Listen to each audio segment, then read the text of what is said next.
जी cap 7 आज के lecture का आगाज़ करते हैं। आज के लेक्चर में हमने डिस्कशन करनी है लर्निंग ऑब्जेक्टिव 5 के क्वेश्चन हो गए थे डिस्कस, एक दो रह गए थे क्वेश्चन। हाँ जी, दो क्वेश्चन, एक लालाजार वाला अहम क्वेश्चन है वो और एक और, ठीक है। फिर नेक्स्ट हम लर्निंग ऑब्जेक्टिव स्टडी करेंगे। लर्निंग ऑब्जेक्टिव 4 में एक छोटा सा हिस्सा था अपॉइंटमेंट ऑफ नॉमिनी डायरेक्टर, ये सेक्शन लर्निंग ऑब्जेक्टिव 4 में रह गया था, ठीक है। हाँ जी, ये उससे पहले, हाँ बिल्कुल उससे पहले, लेकिन ऑफिशियली एक दफ़ा गो थ्रू कर लेते हैं ताकि ये कंप्लीट हो जाए। नॉमिनी डायरेक्टर मुझे याद है एक तो हमने क्लास में डिस्कस किया हुआ था, लेकिन फिर भी एक दफ़ा इस लर्निंग ऑब्जेक्टिव के साथ इसको पढ़ लेते हैं, रिव्यू हो जाएगी। और फिर नेक्स्ट आज का जो अहम कंसेप्ट है वो है duties and powers of directors, learning objective 6, duties and power of directors. लेकिन सबसे पहले चलते हैं हम क्वेश्चन की तरफ। जी लालाजार लिमिटेड स्टडी करें, पास पेपर का क्वेश्चन है, अच्छा क्वेश्चन है, ये कॉम्प्रिहेंसिव स्टाइल में बनाया उसने। कह रहा है Lalazar limited a public unlisted company has a paid up capital of rupees 100 million consisting of shares having face value of rupees 10 each, यानी शेयर कैपिटल है 100 मिलियन, फेस वैल्यू 10 है, नंबर ऑफ शेयर्स कितने हुए 10 million shares. Last election of its board of directors was held on April 15, 2008। Previous election जो board का हुआ था वो कब हुआ था? अप्रैल 15, 2008। तो अगला इलेक्शन किस ईयर में होना वाला? 2011 को, 3 साल बाद। अच्छा, 2018 में जो इलेक्शन उसमें क्या हुआ? In which 8 directors were elected, 4 of the directors belong to the same family, the remaining directors were mister Javed, mister Badar, mister Qasim and mister Dawood. ये 4 थे। They secured 600,000, 350,000, 480,000 and 220,000 votes respectively. Remaining votes were equally distributed among the 4 directors of the family. अच्छा, यहाँ पे अब question का हिस्सा नहीं है, लेकिन मैं आपसे पूछ रहा हूँ, क्वेश्चन का हिस्सा नहीं है। उसने कहा रिमेनिंग वोट्स इक्वली डिस्ट्रीब्यूट हुए थे, ठीक है। अब मुझे बताइए रिमेनिंग वोट्स कितने थे, करके कैलकुलेशन करके बताएं, रिमेनिंग वोट्स कितने थे?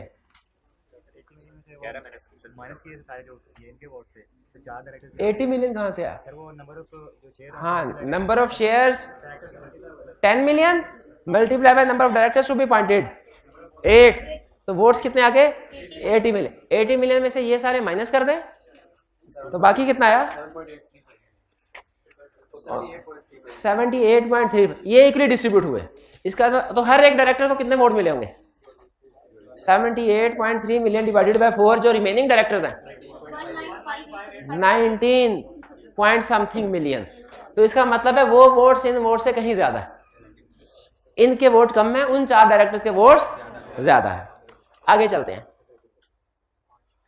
Mister Javed died on May 30, 2008। 30 मई को मिस्टर जावेद की डेथ हो गई, एक डायरेक्टर था। And mister Aslam was appointed as a director on June 15, 2008। और जून 15 को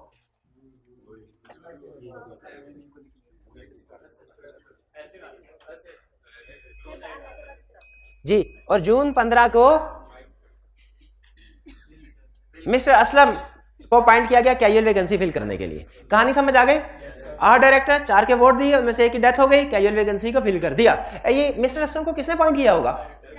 डायरेक्ट, क्योंकि कैजुअल वैकेंसी डायरेक्टर ही फिल करते हैं ना। शाबाश। Explain the following in the light of provisions of company act 2017। A, is Lalazar limited in compliance with requirements of minimum number of directors? कैसे? Minimum number of directors, unlisted company है, कितने चाहिए होते हैं? 3, इनके कितने हैं? 8 है, ठीक है। मिनिमम नंबर ऑफ डायरेक्टर्स, तो इसका मतलब है कंप्लाई हो रही requirement. Next, who shall fix the number of directors to be elected?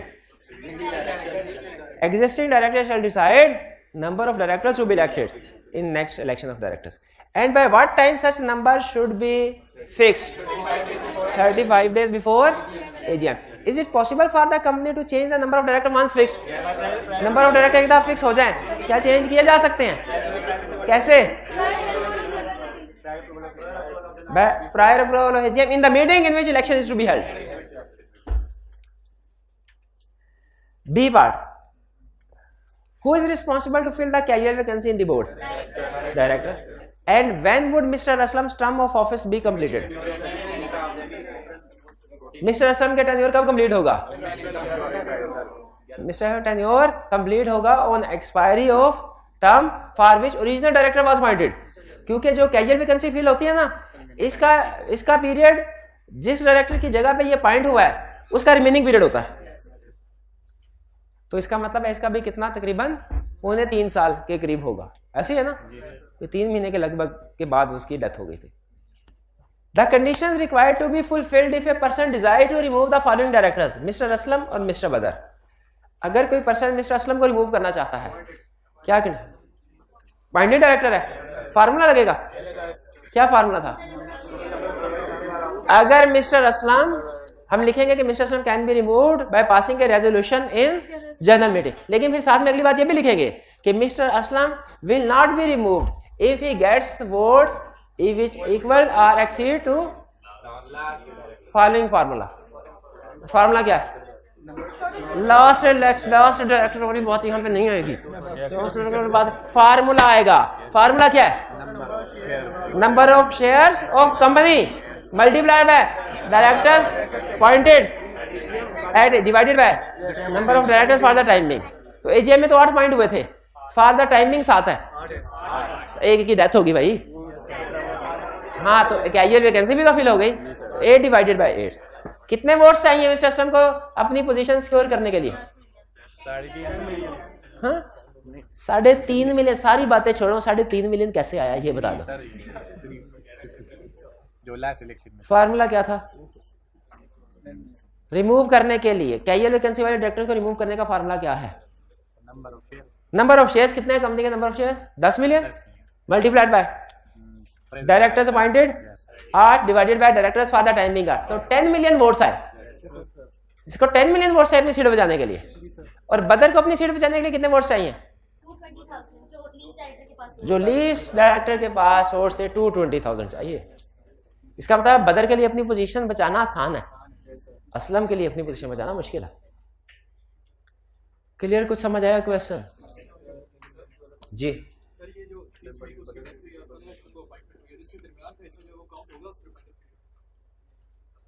30 मई को उसकी डेथ हुई है। नहीं, हाँ बिल्कुल, रिमाइंडर पीरियड में काउंट होगा। यानी जिस दिन उस डायरेक्टर का टर्म एक्सपायर हो रही थी उसी दिन कैजुअल वैकेंसी वाले डायरेक्टर की टर्म भी एक्सपायर हो जाएगी। टाइम अपॉइंटमेंट से 3 साल के लिए होता है, अप्रैल 15 से स्टार्ट होगा। ये 2018, 19, 20, 21 ये डायरेक्टर्स का टेन्योर है अप्रैल 14, 2011 तक, 9, 10, 11 तक। तो ये जो मिस्टर असलम पॉइंट हुआ है कब तक हुआ है? अप्रैल 14, 2011 तक। ठीक है, रिमाइंडर पीरियड के लिए तो रिमाइंडर पीरियड उसका अप्रैल 14, 2008। आपने वो उस डेथ का वाला दिन लैदा करके 15 दिन की कैलकुलेशन लैदा करके फिर नहीं बताना। सिंपल ओरिजिनल डायरेक्टर की अपॉइंटमेंट डेट से 3 साल कैलकुलेट कर लें और कहे कैजुअल वैकेंसी का डायरेक्टर इतने अरसे तक के लिए अपॉइंट होगा। Question 20, under the provisions of company act 2017 comment on the following situation. Kaleem is a director of Bihar Limited. On 1st October 2017, Kaleem went abroad on a personal trip and returned back on 15 February 2018. He was unable to attend 5 board meetings which were held during this period. ये तो क्या हुआ? क्या? हाँ जी, दोनों possibilities बतानी है। अगर लीव ली थी तो फिर ये डिस्क्वालीफाइड नहीं है, लेकिन अगर विदाउट लीव गया फिर डिस्क्वालीफाइड है। क्या क्वेश्चन में उसने लीव के बारे में कोई इंफॉर्मेशन दी है? तो हम दोनों पॉसिबिलिटीज को कवर करेंगे। 2 नंबर में दोनों पॉसिबिलिटीज कवर करेंगे। शाबाश। चलिए, ये तो क्या कंसेक्यूटिव वाला पॉइंट? हाँ, तो कंसेक्यूटिव 5 मीटिंग कंसेक्यूटिव थी।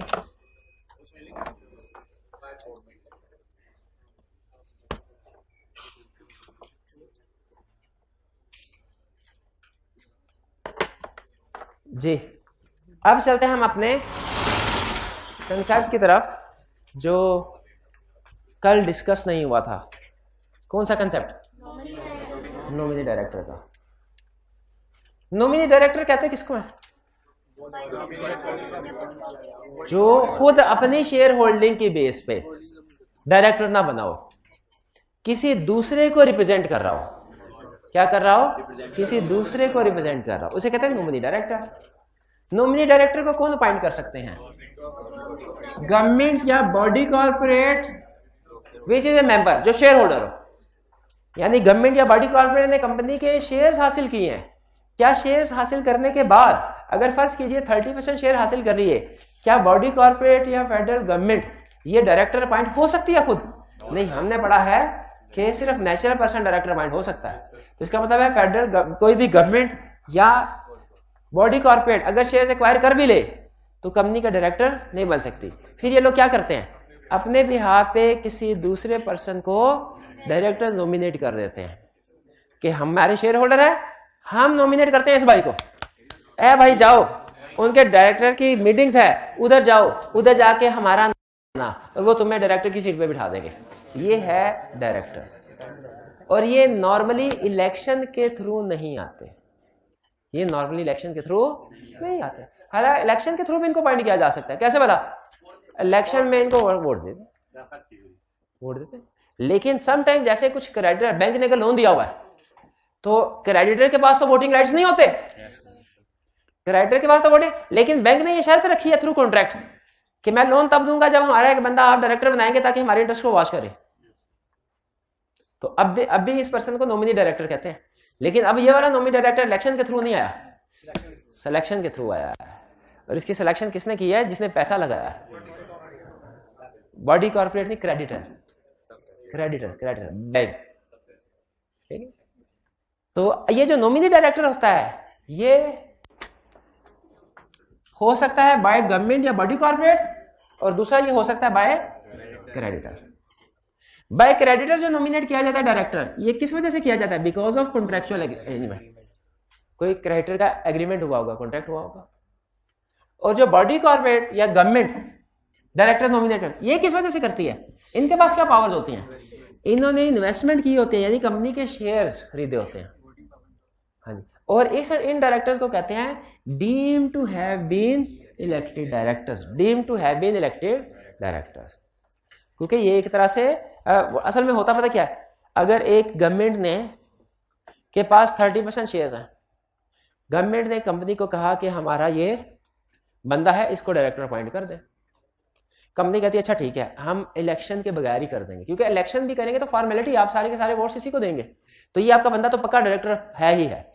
हम इसे बगैर इलेक्शन करवाए डायरेक्टर अपॉइंट कर देते, लेकिन हमारी एक शर्त है, क्या? जब बाकी के डायरेक्टर्स का इलेक्शन होगा ना, आपने अपने वोट्स उन बाकी के डायरेक्टर्स को फिर नहीं देने, क्योंकि अज्यूम ये किया जाएगा कि आपने सारे के सारे वोट्स अपने वाले डायरेक्टर को दे दिए, नॉमिनी डायरेक्टर को। गवर्नमेंट या बॉडी कॉर्पोरेट कहती है, ठीक है। तो इसीलिए अगर आप देखें तो ये एक तरह से इलेक्टेड डायरेक्टर ही है, क्योंकि इसको वोट्स मिले हैं, वोट्स मिले हैं। तो इस ऐसे डायरेक्टर्स को क्या कहते हैं? Deem to have been elected director. Director के जो मिनिमम नंबर की कैलकुलेशन होती है ना, उसमें इस डायरेक्टर्स को इंक्लूड करते हैं। यानी अगर एक अनलिस्टेड कंपनी है, उसके 3 डायरेक्टर्स हैं, उनमें से एक डायरेक्टर ये नॉमिनी है, तो क्या मिनिमम नंबर की रिक्वायरमेंट्स पूरी हो रही है? बिल्कुल मिनिमम नंबर की रिक्वायरमेंट। क्यों? इसको कंसीडर किया जाएगा। लेकिन जो नॉमिनी डायरेक्टर बाय क्रेडिटर है, इसको नहीं किया जाएगा, ठीक है, इसको मिनिमम नंबर के लिए कंसीडर। ये appointment of nominee director clear हो गई जी? इसकी अपॉइंटमेंट लिए गवर्नमेंट के पास क्या कोई खास नंबर ऑफ शेयर्स होने चाहिए? यस, कम से कम उतने शेयर्स होने चाहिए जितने फ्रेश इलेक्शन वाले केस में जरूरी थे। 100 divided by number of directors. जैसे अगर 8 डायरेक्टर्स हैं एक कंपनी के, तो उसका डायरेक्टर बनने के लिए आपके पास कितने शेयर्स होने चाहिए? 100 डिवाइडेड बाय 8 कैलकुलेट करके 12.5। तो उतने शेयर्स अगर कंपनी के पास आ जाते हैं, 8 डायरेक्टर्स अगर टोटल कंपनी के हैं, उतने शेयर गवर्नमेंट के पास आ जाते हैं, गवर्नमेंट अपने डायरेक्टर्स को नॉमिनेट कर सकती है। क्लियर? ये नॉमिनी डायरेक्टर क्लियर हो गया। अब आते हैं ना, इसको निकालेगा कौन? जो लाया है। इन डायरेक्टर्स को निकालेगा कौन? जो लाया। कौन लाया? बॉडी कॉर्पोरेट या गवर्नमेंट या क्रेडिटर, यही डिसाइड करेंगे। एक लाइन लिखी होगी, these direct till the player of nominating body. इसका मतलब क्या है? जब तक नॉमिनेटेड बॉडी चाहेगी, ये लोग डायरेक्टर बन के रहेंगे, और जब वो इनकी जगह किसी दूसरे बंदे को डायरेक्टर नॉमिनेट करना चाहे तो कर सकते हैं।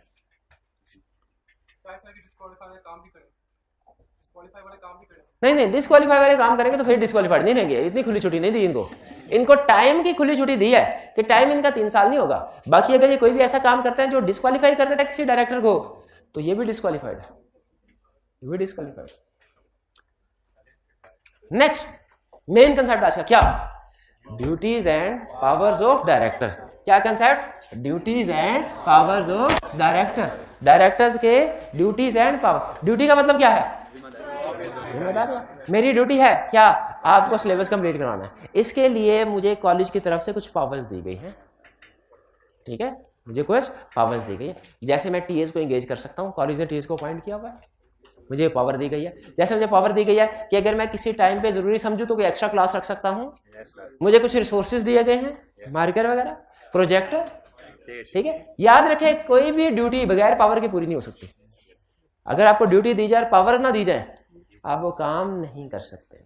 इसीलिए कंप्लीट कंसेप्ट तभी बनेगा जब डायरेक्टर्स की ड्यूटीज भी पढ़ेंगे, पावर्स भी पढ़ेंगे।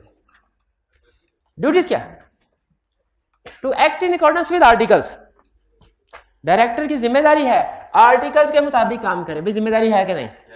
और अगर कोई डायरेक्टर कहे मैंने आर्टिकल्स के मुताबिक काम नहीं करना, मैंने मेंबर्स के इंस्ट्रक्शंस के मुताबिक काम नहीं करना, अब मैंने रजिस्ट्रार के इंस्ट्रक्शंस के मुताबिक काम नहीं करना, कमीशन के इंस्ट्रक्शंस के मुताबिक काम नहीं करना, तो क्या करना चाहे? तो फिर उसे कहे भाई तुम काम ही ना करो, घर चले जाओ, घर चले जाओ। बल्कि अगर एक से ज्यादा डायरेक्टर ये कहें तो उस कंपनी को ही खत्म कर दो जिस कंपनी के डायरेक्टर्स ये कह रहे हैं। तो डायरेक्टर को आर्टिकल्स के मुताबिक जिंदगी गुजारनी है ना, कंपनी को कैसे चलाना है?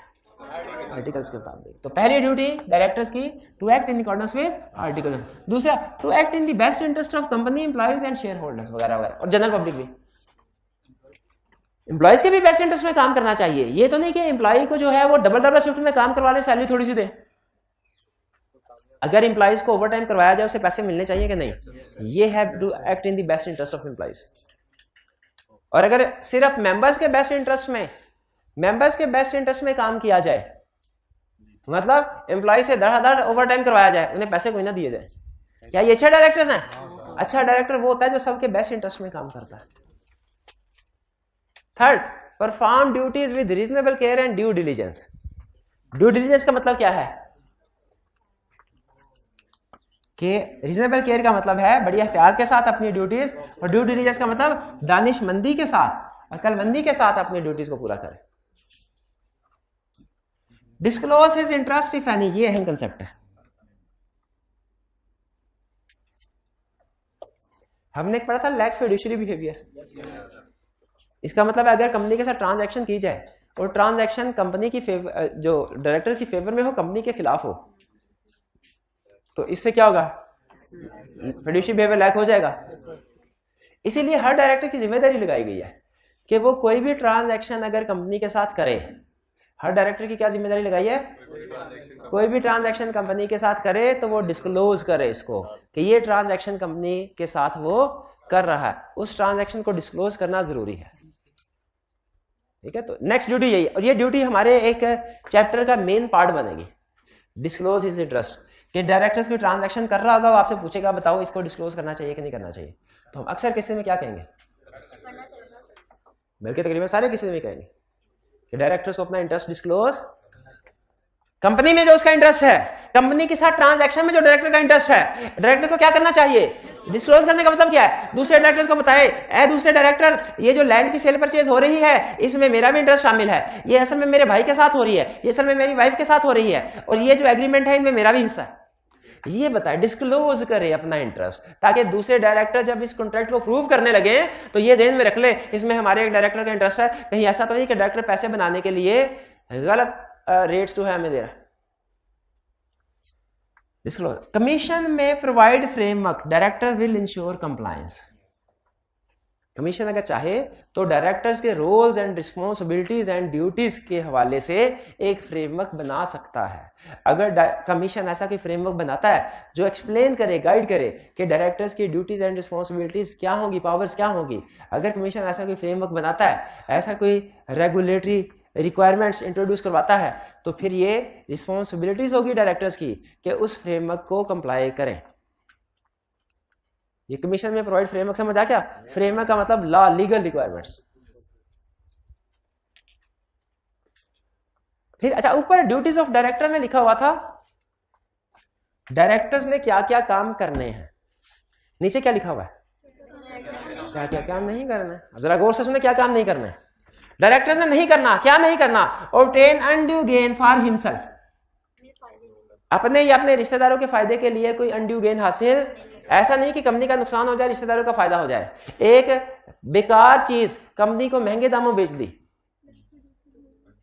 अनड्यू गेन हासिल किया ना। डायरेक्टर ने ये काम नहीं करना, क्योंकि बेसिकली जो ट्रांजैक्शंस होती हैं वो डायरेक्टर प्रूव कर रहे होते हैं। Next, director shall not be involved in conflict of interest. Director किसी ऐसी सिचुएशन में इन्वॉल्व नहीं होगा जिसमें कॉन्फ्लिक्ट ऑफ इंटरेस्ट आ रहा हो। कॉन्फ्लिक्ट ऑफ इंटरेस्ट का मतलब क्या है? अगर अपना फायदा सोचे तो कंपनी का नुकसान होता है, और अगर कंपनी का फायदा सोचे तो अपना नुकसान होता है। यह है कॉन्फ्लिक्ट ऑफ इंटरेस्ट। डायरेक्टर्स को कभी भी कॉन्फ्लिक्ट ऑफ इंटरेस्ट में नहीं पड़ना चाहिए। Next, assign his office. Director कभी भी अपना ऑफिस असाइन, असाइनमेंट का मतलब क्या होता है? ट्रांसफर करना। ट्रांसफर करना। आप स्टूडेंट है, क्लास में बैठे हैं, 2 दिन बाद आपको अंदाजा हुआ टाइम मैच नहीं करता, आप अपनी सीट किसी दूसरे स्टूडेंट को असाइन कर सकते हैं। कॉलेज वालों को कहें मेरी जगह पे इसको बिठा दे, इसकी फीस डिडक्ट कर ले, कुछ रिक्वायरमेंट्स होंगी। लेकिन डायरेक्टर्स के केस में एक बंदा जो डायरेक्टर है, किसी वजह से अगर वो डायरेक्टर्स की मीटिंग को अटेंड नहीं कर सकता, क्या वो अपनी जगह पे किसी दूसरे बंदे को डायरेक्टर बना के भेज सकता है? इसको कहते हैं असाइनमेंट। असाइनमेंट की इजाजत नहीं है। जिसको डायरेक्टर बनाया गया है सिर्फ वो ही मीटिंग्स को अटेंड करेगा। Next, any negligence default breach may be ratified through special resolution. इसमें क्या कह रहा है कि अगर इनमें से किसी भी बात की वायलेशन होती है, ब्रीच होती है, तो डायरेक्टर को फांसी लगा देंगे। डायरेक्टर को क्या करेंगे? किस बात पे? इसकी ब्रीच की। ये काम करना था नहीं किया, ये नहीं करना था किया, डायरेक्टर को फांसी। लेकिन फांसी से पहले उसको मेंबर्स आम माफी दे सकते हैं। कैसे? स्पेशल रेजोल्यूशन के जरिए। अगर कोई ब्रीच हो ड्यूटीज का, डायरेक्टर्स की ड्यूटी का, तो जो कंपनी लॉ ने सजा कही है वो डायरेक्टर्स को मिलेगी ही। लेकिन अगर कंपनी के मेंबर चाहे तो स्पेशल रेजोल्यूशन पास करके उसे माफ कर सकते हैं, रेटिफाई कर सकते हैं उसके, यानी उसने जो भी गलती की है उसको सब्सिक्वेंटली अप्रूव कर सकते हैं, रेटिफाई कर सकते हैं। जी, माफ करने के लिए स्पेशल रेजोल्यूशन पास करनी पड़ेगी। ड्यूटीज ऑफ डायरेक्टर समझ आ गया? अब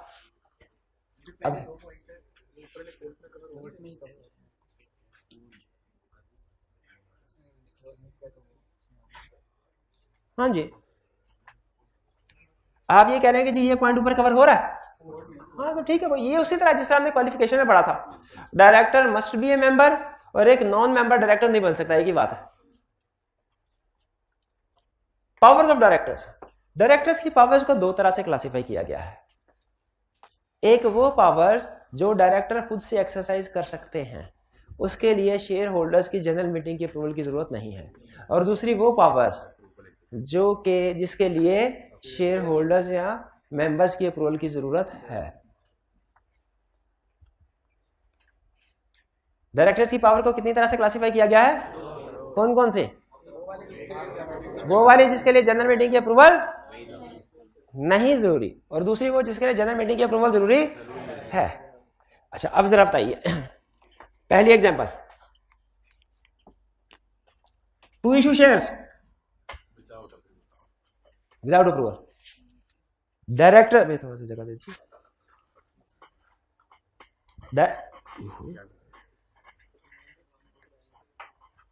डायरेक्टर्स शेयर इशू कर सकते हैं, मेंबर से पूछे बगैर कर सकते हैं। पैसे इकट्ठे करेंगे लाखों करोड़ों अरबों रुपए, मेंबर से पूछे बगैर कर सकते हैं? यस कर सकते हैं, लेकिन एक सिचुएशन में मेंबर्स की अप्रूवल की जरूरत है। शेयर्स इशू करने के लिए एक सिचुएशन ऐसी है जिसमें मेंबर्स की अप्रूवल की जरूरत है। Non listed company share issue करने के लिए एक सिचुएशन है जिसमें मेंबर्स की नॉर्मली जरूरत नहीं है। कोई माई का लाल? शाबाश। जब authorise issued share capital authorise share capital के इक्वल हो और इशूड शेयर कैपिटल को इंक्रीज करना हो, जब ऑलरेडी कंपनी का जितना ऑथोराइज शेयर कैपिटल है सारे का सारा इशू कर चुकी है और मजीद शेयर इशू करने हैं, तो उसके लिए मेंबर्स के अप्रूवल किस लिए वाला? अच्छा, लीगली सुनिए, लीगली उस वक्त अप्रूवल शेयर इशू करने के लिए असल में नहीं चाहिए, उस वक्त अल्टरेशन इन मेमोरेंडम के लिए चाहिए, क्योंकि जो ऑथोराइज शेयर कैपिटल है मेमोरेंडम में होता है। पहली पावर समझ आई? ये केस स्टडी में यूज करेगा। अगली पावर सुने, टू इशू डिबेंचर। क्या कंपनी डिबेंचर भी इशू कर सकती है? डिबेंचर भी इशू कर सकती है। तो बताइए वो कौन सी सिचुएशन है जिसमें डिबेंचर इशू करने के लिए इजाजत लेनी पड़ेगी मेंबर्स की? डिबेंचर इशू करने भाई जब ऑथोराइज शेयर कैपिटल और इशूड डिबेंचर और ऑथोराइज शेयर डिबेंचर इक्वल हो जाए उस वक्त? गलत। शेयर कैपिटल क्लास तो होती है मेमोरेंडम में और डिबेंचर की क्लास कोई नहीं होती। भूल गए? बोरोइंग पावर की कोई क्लास नहीं होती। तो डिबेंचर इशू करने के लिए किसी केस में भी इजाजत की जरूरत, शेयर इशू करने के लिए भी नॉर्मल इजाजत की जरूरत नहीं है। लेकिन अगर ऑथोराइज शेयर कैपिटल से ज्यादा करने हो तो फिर इजाजत। किस लिए? ताकि अल्ट्रेशन मेमोरेंडम हो सके। और बारो मनी, पैसे बारो करने के लिए क्या डायरेक्टर पैसे बारो कर सकते हैं? लेकिन एक केस में मनी बारो करने के लिए, अच्छा नहीं, मनी बारो कर रहे हैं, लैंड नहीं कर रहे हैं। बारो करने में लैंड करने में फर्क है पता किसी को? बारो का मतलब उधार लेना, लैंड का मतलब उधार देना। उधार लेने के लिए नॉर्मली कंपनी के पास बारोइंग पावर होती है ना, मेंबर्स की अप्रूवल की जरूरत नहीं है। लेकिन अगर आर्टिकल्स में लिखा हो कि डायरेक्टर्स मैक्सिमम 100 मिलियन तक बारोइंग कर सकते हैं, तो फिर अगर उसे ज्यादा करनी है बारोइंग तो मेंबर्स की अप्रूवल की जरूरत। और लीगली स्पीकिंग मेंबर्स की अप्रूवल इसलिए नहीं चाहिए कि बारोइंग करनी है, बल्कि मेंबर्स की अप्रूवल इसलिए चाहिए आर्टिकल्स की अल्टरेशन करनी है, उस लिमिट को 100 मिलियन से बढ़ा के 200 मिलियन करना। तो एग्री करते हैं डायरेक्टर्स ये सारे काम कर सकते हैं। और कैसे कर सकते हैं? Without obtaining approval in general meeting. फिर directors loan, to make loan का मतलब क्या है? डायरेक्टर्स लोन दे सकते हैं, मेंबर्स की अप्रूवल की जरूरत नहीं है। लेकिन एक केस है, कोई नहीं बोलेगा, एक केस है जिसमें लोन देने के लिए डायरेक्टर्स को मेंबर की अप्रूवल की जरूरत पड़ेगी। कौन सा केस है? ये हाल है। अगर डायरेक्टर्स को खुद का लोन लेना हो, अगर डायरेक्टर्स को खुद लोन लेना हो तो क्या करेंगे? मेंबर्स की अप्रूवल लेंगे, कमीशन की भी अप्रूवल लेंगे। लिस्टेड कंपनी है तो कमीशन की भी अप्रूवल ली जाएगी। किस केस में जरूरत नहीं? एक केस में जरूरत नहीं है अप्रूवल की, शाबाश। किसके? अगर लोन फाइनेंशियल इंस्टीट्यूशन है, कल वाली याद एक्सेप्शन, ठीक है। टू मेक इन्वेस्टमेंट, इन्वेस्टमेंट करनी है। अच्छा, लॉ में इन्वेस्टमेंट, आपको लॉ में बताया लफ्ज क्रेडिटर का क्या मतलब होता है? क्या? जिसे पैसे देने लेने हो, नहीं जिसको पैसे देने हो, जैसे क्रेडिटर। इन्वेस्टमेंट किसको कहते हैं? पैसा लगाया हो, यानी अगर ये कंपनी है, मैं भी कंपनी हूं, मैंने इस कंपनी के शेयर्स खरीदे, क्या मैं ये कह सकता हूं मैंने इस कंपनी में इन्वेस्टमेंट की? यस, शेयर खरीदना इज इन्वेस्टमेंट। अगर मैंने इस कंपनी के शेयर्स नहीं खरीदे, सोच के जवाब दीजिएगा, शेयर्स नहीं खरीदे, मैंने इसको लोन दिया, क्या ये इन्वेस्टमेंट है?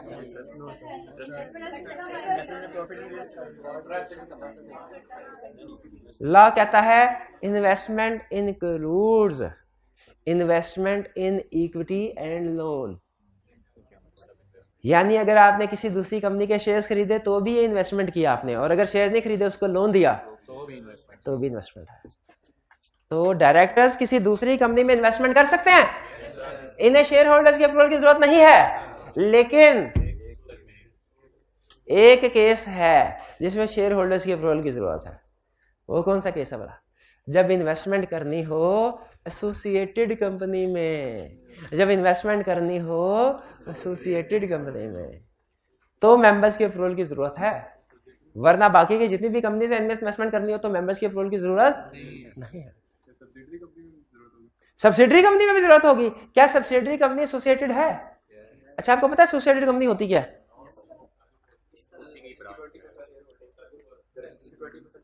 20% शेयर होल्डिंग।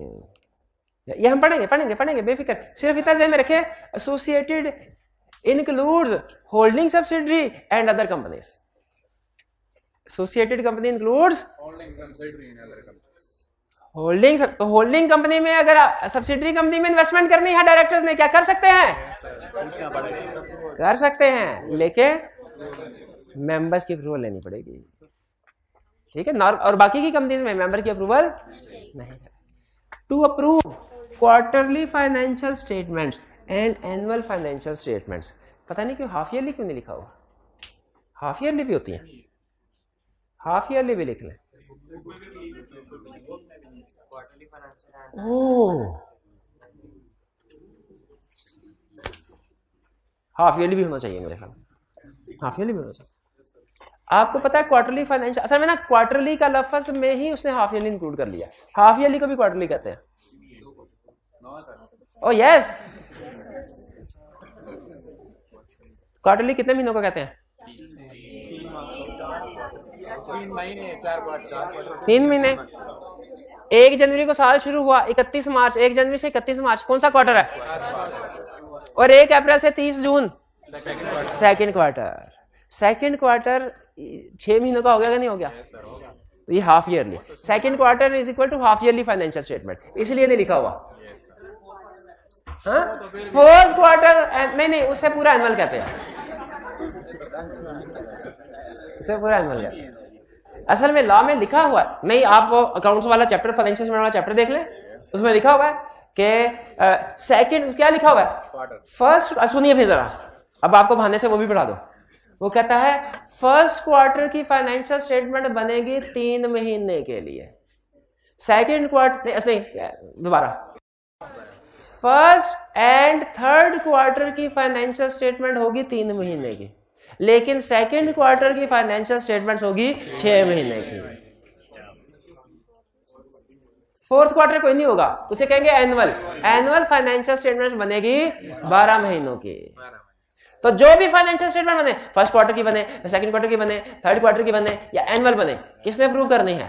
डायरेक्टर्स ने। किसने अप्रूव करनी है? ठीक है। लेकिन इनमें से एक ऐसी फाइनेंशियल स्टेटमेंट है जिसके लिए मेंबर्स की अप्रूवल की भी जरूरत है। एनुअल। कैसे पता चला एनुअल? पढ़ा हुआ, ऑर्डिनरी बिजनेस के एग्जांपल में पढ़ा हुआ है, ऑर्डिनरी बिजनेस के एग्जांपल में पढ़ा, consideration of annual financial statements. तो ये फाइनेंशियल स्टेटमेंट समझ आ गया? क्वार्टरली एनुअल फाइनेंशियल को प्रूव करना। हाफ ईयरली क्यों नहीं लिखा हुआ? वो क्वार्टरली में कवर हो रहा है, सेकंड क्वार्टर में कवर हो रहा है। To declare dividend, interim dividend, to declare, एक होता है फाइनल डिविडेंड। ये कैसे पता चला? FAR2 में पढ़ा है, R1 में पढ़ा है, फाइनल डिविडेंड, इंटरिम भी पढ़ा है। अच्छा तो फिर बताइए क्या फर्क है? जो साल के दौरान में पे किया जाता है इंटरिम डिविडेंड है, और जो साल के पुराने के बाद हुआ, बिल्कुल ठीक है। अच्छा, डायरेक्टर यहाँ पे डिविडेंड कौन सा डिक्लेयर कर रहा है? इसका मतलब है साल के दौरान में हैवी प्रॉफिट हुआ है, डायरेक्टर ने कहा डिविडेंड देना है, तो डायरेक्टर्स खुद से अप्रूव कर सकते हैं डिविडेंड। लेकिन गौर से देखें, डायरेक्टर्स इंटरिम डिविडेंड अप्रूव करेंगे, फाइनल करेंगे कि दोनों? फाइनल डिविडेंड कौन करेगा? अकाउंटिंग में ये तो आपने पढ़ा है कि एक होता है इंटरिम डिविडेंड, एक होता है फाइनल डिविडेंड। ये नहीं पढ़ा होगा इंटरिम डिविडेंड किसने प्रूव करना है, फाइनल किसने प्रूव करना है। ये कौन पढ़ाएगा? भाई आपको पढ़ाएगा। इंटरिम डिविडेंड किसने प्रूव करना है? डायरेक्टर्स ने। फाइनल डिविडेंड किसने प्रूव करना है? मेंबर ने। लेकिन यहाँ पे चूंकि हम पावर्स ऑफ डायरेक्टर्स पढ़ रहे हैं, पावर ऑफ मेंबर्स नहीं पढ़ रहे, तो इसका मतलब है यहाँ पे कौन सा डिविडेंड है? Interim dividend. Clear? To approve bonus for employees, ईद आगे एम्प्लॉइज को बोनस देना है, बड़ी ईद पे बोनस, छोटे कौन अप्रूव करेगा? डायरेक्टर्स करेंगे। To incur capital expenditure on fix assets, capital expenditure नहीं काउंटिंग में पड़ा, डिविडेंड पड़ा है तो कैपिटल एक्सपेंडिचर, रेवेन्यू कैपिटल नहीं पड़ा। अगर कोई भी फिक्स एसेट खरीदना है या कंस्ट्रक्ट करना है और उस पे एक सर्टेन अमाउंट, जैसे फॉर एग्जांपल 10 लाख, 10 लाख से ज्यादा खर्चा करना है, 10 लाख से ज्यादा का एसेट खरीदना है या 10 लाख से ज्यादा खर्चा करना है किसी एसेट के ऊपर, तो उसके लिए अप्रूवल किसकी चाहिए? डायरेक्टर्स की। जनरल मीटिंग की तो अप्रूवल नहीं चाहिए।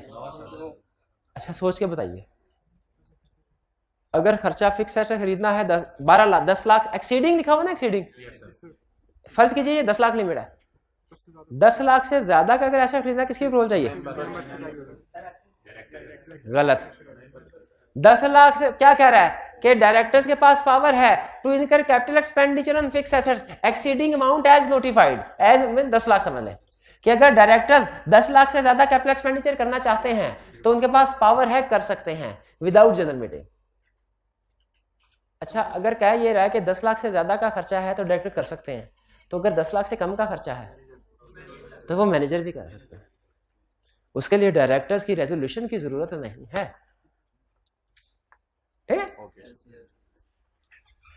To undertake obligation under leasing contract.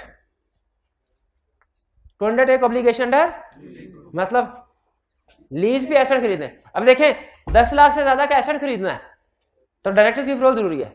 अगर एसेट खरीदना नहीं लीज पे लेना है उसके लिए भी तो अप्रूवल चाहिए, तो इसलिए साथ में उसने लीज की भी बात कर दी। जहां पे फिक्स एसेट खरीदने की बात की साथ ही इसकी बात कर। Next, to authorise director for entering into transaction. Director के पास पावर है कि वो अपने में से किसी बंदे को कहे भाई जाओ हमारे यहाँ पे दूसरी कंपनी के साथ एग्रीमेंट करो, हमारे यहाँ पे दूसरी कंपनी के साथ एग्रीमेंट करो। पेप्सी वालों ने कहा, पेप्सी कंपनी ने कहा कि केएफसी के साथ मिलके ना उनकी मैनेजमेंट के साथ हम एग्रीमेंट करते हैं, जहां जहां उनके आउटलेट्स होंगे वहां पे पेप्सी सप्लाई की जाएगी। अब ये एक तरफ से एग्रीमेंट होगा केएफसी के डायरेक्टर और दूसरी तरफ पेप्सी के डायरेक्टर्स के दरमियान में। लेकिन मुझे बताइए क्या सारे के सारे डायरेक्टर्स केएफसी के सारे पेप्सी के डायरेक्टर से मिलकर एग्रीमेंट करेंगे? कि डायरेक्टर्स की तरफ से कोई एक पर्सन अपॉइंट किया जाएगा और दूसरी तरफ के, और ये दोनों आपस में एग्रीमेंट करेंगे, तो समझा जाएगा दोनों कंपनीज का एग्रीमेंट हो गया। भाई ऐसे ही होगा ना, यही समझा रहा है कि डायरेक्टर्स अपने में से, अपने आप में से किसी एक पर्सन को ऑथोराइज कर देंगे। जा किस लिए? जाओ भाई ट्रांजैक्शन करो। और अगर जो इधर पेप्सी से डायरेक्टर गया उधर केएफसी के डायरेक्टर से मिला, उसे पता चला ओहो ये केएफसी का डायरेक्टर तो वही है जो शाम को मेरे घर में भी होता है, उसकी बीवी, तो बताइए क्या जिम्मेदारी है इसकी? क्या जिम्मेदारी है इसकी? डिस्क्लोज करे। ये कौन सा कंसेप्ट आ गया? ये कौन सा कंसेप्ट आ गया? Disclose his interest. इसका इंटरेस्ट आ गया ना ट्रांजैक्शन में। ये केस स्टडी में आएगा, केस स्टडी में टेस्ट करेगा, ठीक है। केस स्टडी में उस डायरेक्टर का नाम भी मिस्टर फारिक था, उसका नाम फारिक, मिस्टर फारिक। हाँ अच्छा आगे चलते हैं। अच्छा काउंटिंग में पढ़ते होंगे आप, बैड डेट की एंट्री आती है। क्या एंट्री होती है? Bad debt, debit. लेकिन आपको ये पता है ये एंट्री बड़ी सेंसिटिव है कि एक बंदे से पैसे लेने और आप कह रहे हैं पैसे नहीं लेने। इस एंट्री की अप्रूवल कौन देगा भला? डायरेक्टर। डायरेक्टर के पास पावर है कि वो राइट ऑफ की अप्रूवल दे सकते हैं। किसको राइट ऑफ करने की?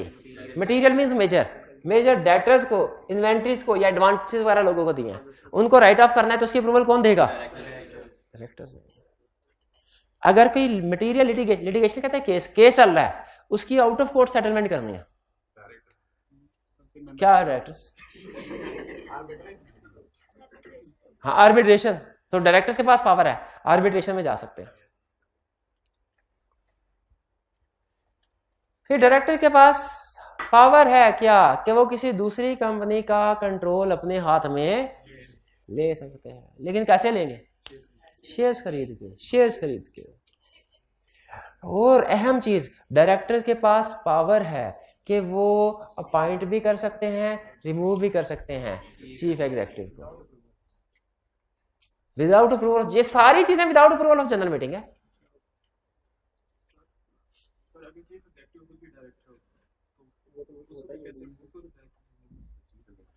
इन्होंने एक इशू उठाया है, इन्होंने कहा सर चीफ एग्जीक्यूटिव अगर खुद भी डायरेक्टर है फिर तो उसे कोई डायरेक्टर रिमूव नहीं कर सकता। दूसरे डायरेक्टर्स मिलके उसको एज चीफ एग्जीक्यूटिव रिमूव कर सकते हैं, एज डायरेक्टर नहीं। यानी रिमूव हो जाएगा लेकिन रिमूव होने के बाद वो चीफ एग्जीक्यूटिव नहीं रहेगा, डायरेक्टर तो रहेगा। एक एमएनए भी है, प्राइम मिनिस्टर भी है। क्या एक एमएनए दूसरे एमएनए को रिमूव कर सकता है? नहीं कर सकता।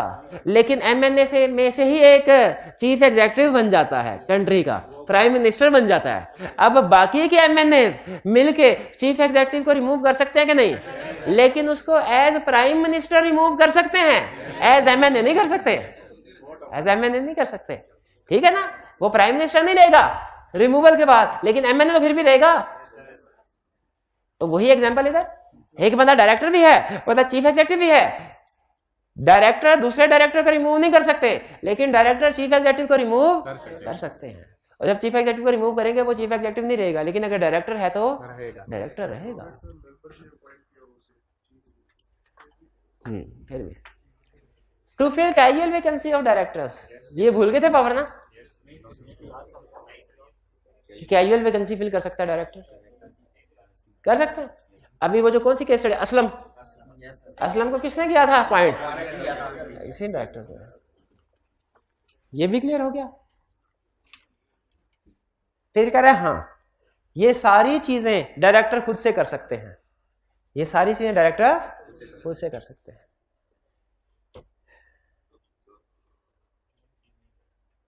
ये समझ आ गई। और ये कैसे कर सकते हैं? Without approval of members. अब कुछ पावर्स हैं जो मेंबर्स की अप्रूवल के बगैर कर सकते हैं, ये पावर्स पढ़ लें। और कुछ पावर्स हैं जिसके लिए जनरल मीटिंग की अप्रूवल की जरूरत है। After obtaining approval in general meeting. अच्छा वैसे अगर मुझसे लिस्ट बनाते ना, मैं सबसे पहले पता क्या लिखता? ऑल्ट्रेशन इन मेमोरेंडम, मेंबर्स की director board directors nominate start करते हैं ना, प्रूव करते हैं, लेकिन मेंबर्स के प्रूव करते हैं तो फिर अल्ट्रेशन होती है, वरना नहीं होती। लेकिन बहरहाल उसने जो लिखी है हम वही पढ़ लेते हैं। कहता है अगर सब्सिडरी कंपनी को सेल करना हो या डिस्पोज करना हो तो क्या करेंगे? अच्छा वैसे ये है जी बात, किसी को सब्सिडरी बनाना हो ना तो अप्रूवल नहीं है, कंट्रोलिंग इंटरेस्ट वाली बात है। किधर लिखा हुआ ये? To take over requiring controlling check in. किसी को सब्सिडरी बनाना है, कंट्रोल हासिल करना है, इसके लिए डायरेक्टर्स की अप्रूवल की, मेंबर्स की अप्रूवल की जरूरत नहीं है। लेकिन अगर किसी को डिस्पोज करना है, सब्सिडरी को निकालना है, उसके लिए मेंबर्स की अप्रूवल की जरूरत है। ठीक है, ठीक है ना? फिर दूसरी बात भी अजीब, अगर किसी इंडिविजुअल एसेट को बेचना हो या लीज पे एसेट लेने हो, नहीं इंडिविजुअल एसेट्स को बेचना हो, उसके लिए डायरेक्टर्स की अप्रूवल की जरूरत नहीं है। कहां? यहां पे लिखा हुआ डिस्पोज वाला? नहीं, डिस्पोजल का भी लिखा होगा, और डिस्पोज ऑफ भी है, टू इनकर कैपिटल एक्सपेंडिचर के साथ डिस्पोज ऑफ भी है। डायरेक्टर्स के पास पावर है कि वो अगर एक सर्टेन स्पेसिफाइड लिमिट से ज्यादा के फिक्स एसेट खरीदना चाहे वो खरीद भी सकते हैं, डिस्पोज करना चाहे डिस्पोज भी कर सकते हैं। इंडिविजुअल एसेट खरीद भी सकते हैं, डिस्पोज भी कर सकते हैं। लेकिन अगर पूरी की पूरी अंडरटेकिंग कहते हैं ग्रुप ऑफ एसेट्स को, अगर पूरी की पूरी अंडरटेकिंग को डिस्पोज करना हो या उसके साइजेबल पार्ट का मतलब 25% या ज्यादा, तो उस सूरत में क्या करना पड़ेगा? जैसे फर्ज कीजिए एक चीफ एग्जीक्यूटिव है, उसके अंडर 10 कॉलेजेस हैं, एक कॉलेज के एसी को बेच, डायरेक्टर चीफ एग्जीक्यूटिव नहीं, डायरेक्टर्स हैं, एक कॉलेज के कुछ एसी, 2 एसी हैं, एक एसी है, उसको बेचना है, डायरेक्टर बेच सकते हैं? जनरल मीटिंग के अप्रूवल रिक्वायर्ड तो नहीं है, नहीं रिक्वायर्ड। और अगर एक कैंपस के सारे एसेट्स को बेचना है, जो कि टोटल एसेट, वो कैंपस बड़ा है, टोटल एसेट्स का 30% बनते हैं, तो फिर उसके लिए अप्रूवल की जरूरत, किसकी अप्रूवल की जरूरत है? जज मेंबर्स की। इस पॉइंट में, इस पॉइंट में फर्क समझाना चाह रहा हूं, लिंक करवाना चाह रहा हूं। ये है इंडिविजुअल एसेट को खरीदना या बेचना, और ये क्या है?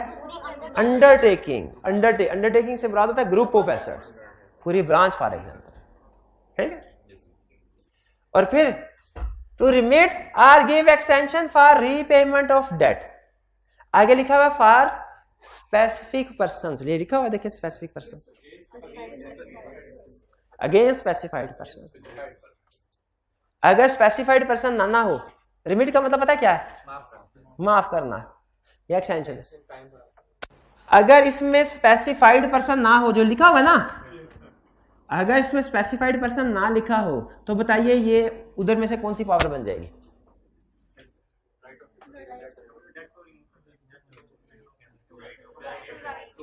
To write off debt. शाबाश, राइट ऑफ डेट या रिमिट डेट एक ही बात है। वो जिस तरह रूल है ना कि अगर बाकी लोगों को लोन देना है तो डायरेक्टर दे सकते हैं, अगर खुद को लोन देना है तो मेंबर्स के अप्रूवल की जरूरत है। तो अगर बाकी लोगों का लोन माफ करना है तो डायरेक्टर खुद कर सकते, लेकिन अगर डायरेक्टर ने उसके रिश्तेदारों को जो लोन दिया हुआ है वो माफ करना है, तो यहां पे स्पेसिफाइड पर्सन से क्या मुराद है? डायरेक्टर्स और उनके रिश्तेदार। भाई ये क्लियर हो गया? अच्छा, ये नीचे जो लाइन लिखी है ना रेड वाली, मैंने ये भी नहीं आपको पढ़ाई और ये वाली भी नहीं पढ़ाई। मैं चाह रहा हूं आप पहले मेन कंसेप्ट के ऊपर ग्रिप स्ट्रॉन्ग कर लें, ये कल पढ़ाऊंगा। मेन कंसेप्ट आज हमने क्या सीखा? आज हमने ड्यूटीज सीखी।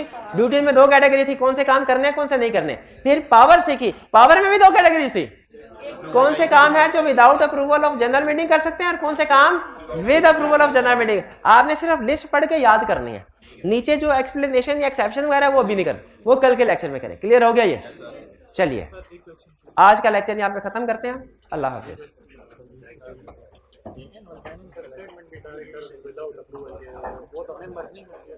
एजीएम में करेंगे मेंबर्स अप्रूवल, पहले डायरेक्टर अप्रूव करते हैं। अप्रूवल एंड ऑथेंटिकेशन का कांसेप्ट है। विदाउट अप्रूवल सर जो फर्स्ट पॉइंट है बारो में, इसके एक्सेप्शन सर आपने क्या बताइए कि सूरत में उसको अप्रूवल लेना पड़ेगा।